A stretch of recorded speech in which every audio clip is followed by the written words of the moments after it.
ఎందుకు ఈ లోకానికి వచ్చి ఉన్నారు అంటే యోహాను సువార్త 14వ అధ్యాయం 6వ వచనంలో యేసుక్రీస్తు ప్రభువు చెప్తున్నారు, నేనే మార్గము సత్యము జీవము అని.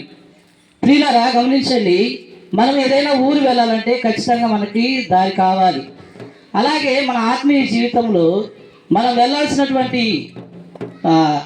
ప్రాంతం ఏంటంటే నిత్య జీవము, పరలోక రాజ్యము. దానికి వెళ్ళాలంటే ఖచ్చితంగా మనకి మార్గము కావాలి. ఆ మార్గము ఎవరంటే మన ప్రభు అయిన యేసుక్రీస్తు వారు. వారిని ఎవరైతే కలిగి ఉంటారో, యేసుక్రీస్తు ప్రభు వారిని ఎవరైతే సొంత రక్షకుడిగా అంగీకరిస్తారో వారు యేసుక్రీస్తు ప్రభు వారి మార్గంలో వెళ్తారు. అదే రీతిగా ఇంకో మాట కూడా అంటున్నారు, నేనే సత్యము అని. సత్యం అనగా వాక్యము. ఎందుకంటే యేసుక్రీస్తు ప్రభు వారు వాక్య రీతిగా ఉన్నారు. మనము ఆ మార్గంలో నడిచేటప్పుడు ఆ వాక్యాన్ని మనము అనుసరిస్తూ మనం వెళ్ళినట్లయితే మన ప్రయాణము చివరిగా చేరుతుంది నిత్య జీవానికి.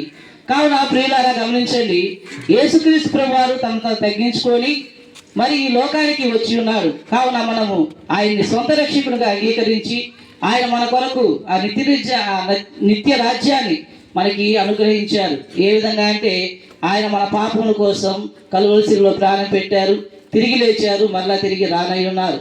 కావున ఈ రక్షణ భాగ్యాన్ని దేవుడు మనకు ఉచితంగా ఇచ్చి ఉన్నాడు. కావున మనము ఆ రక్షణ భాగ్యాన్ని పొందుకొని నిత్య రాజ్యానికి మనం వారసులు కావాలని ఈ ప్రాంత ప్రజలందరికీ నేను తెలియజేస్తూ నా మాటలు ముగిస్తున్నాను.